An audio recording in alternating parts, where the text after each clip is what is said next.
All right. Welcome back to the GSMC Wrestling Laureate Podcast, brought to you by the GSMC Sports Network. Just kind of reflect on what we talked about. We talked about WWE Monday Night Raw review, WWE NXT preview. We talked about why it took Cody Rhodes 2 Royal Rumbles to finish the story. But without further ado, we're going to get into our New Japan Professional Wrestling Dominion results. So let's go ahead and put that up on the screen. If you can bear with me here. All right. So let's go ahead and get on into it. So we had Tetsuya Naito defeat Callum Newman. It was a really good match, but Newman tried so hard to keep up with Naito, but Naito was absolutely dominant. He obviously went on to challenge the IWGP champion Jon Moxley to a match at Forbidden Door, and it was a great match. It was a very good match. Obviously, Naito, he pinned Newman to win the match, so, not much to kind of be surprised there.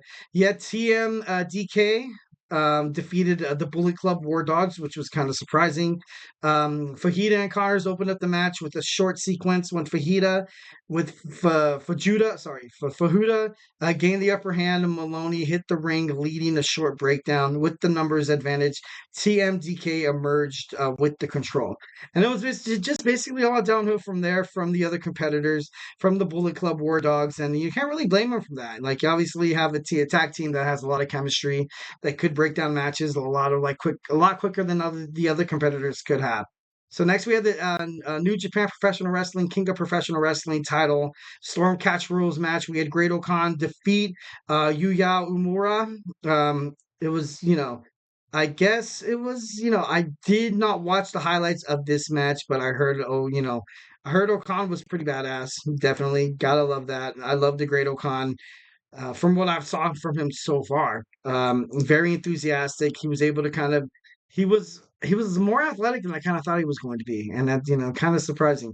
And we have the never open weight 6-man tag team titles. We have Los Ingobero Nobles de Japan they defeated Hiroshi Tanahashi, Oleg Boltin, and Toru Yano, the champion. So I thought that was, you saw new champions crowned. I think I picked them in my predictions. So I know New Japan Professional Wrestling, bro.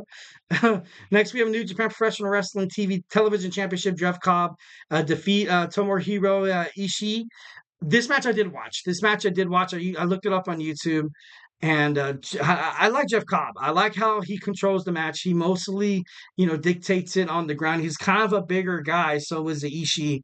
But, these guys still got up at the top rope and they were still doing kind of crazy stuff. They were able to pull on submissions and athletic, agile moves that a lot of people thought, like, hey, man, these big men can't kind of do that.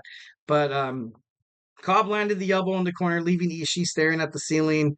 And, and he, of course, he showed power through and everything like that. But Cobb was able to hit his finisher and pin Ishii to retain his NJPW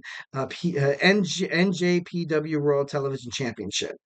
Next we have an IWGP Tag Team title, New Japan Strong Openweight Tag Team title 4-way elimination tornado match. We had TMDK defeated Bullet Club. They also defeated the Gorillas of Destiny. I know for a fact I did pick the Gorillas of Destiny. And defeat Bishamon. I wanted the Gorilla of Destiny to win. What the hell? Never open weight title match. We had Shingo Tagachi against Haner. It was in a draw, which is kind of cool. I kind of like how New Japan Professional Wrestling, they do have draws. Obviously, you see it on AEW where like this match has a 20-minute time limit, but the time run out. It was a draw. It was a great match. Neither one of them were able to kind of answer the referee's count, resulting in a draw. So we had the IWGP World Heavyweight title match, lumberjack match. Jon Moxley defeated Evil. Kind of happy Evil did not win because he was going to bring on probably like a dark, renaissance, nuance kind of feel to New Japan Professional Wrestling. And when Jon Moxley's there, you know that you're in for a fight. You know that you're in for something that's going to happen that's absolutely unpredictable. So honestly, I think, Jon Moxley winning right now is definitely going to, be the best for that. The IWGP World, not the IWGP, Lord. Let's move on.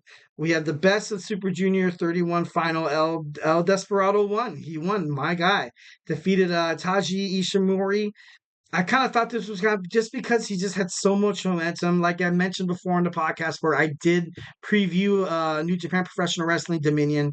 It's kind of like if you could relate to it, like in sports, like a home field advantage, where he's had success in Osaka, Japan before. So no surprise to me that he was able to kind of do it, push him to the limits, and I don't know, it was pretty cool. Definitely, you had Desperado Challenge show to make their title bout steel cage match heading toward the next pay per view. I don't know if they're going to fight at Forbidden Door and stuff like that. But honestly, Desperado's he's an electric superstar. Definitely respect him. Definitely love the respect that New Japan Professional Wrestling is kind of putting on. So yeah, definitely keep up the good work. Love the merger with AEW. I think Tony Khan's going to do great things for that company. So yeah. Let's move on to our fifth and final segment, Tuesdays Today in Wrestling History. I'm going to go through some events that happened June 11th in the past. So let's go ahead and fifth and final segment before I say goodbye to you guys. So yeah, let's get into that.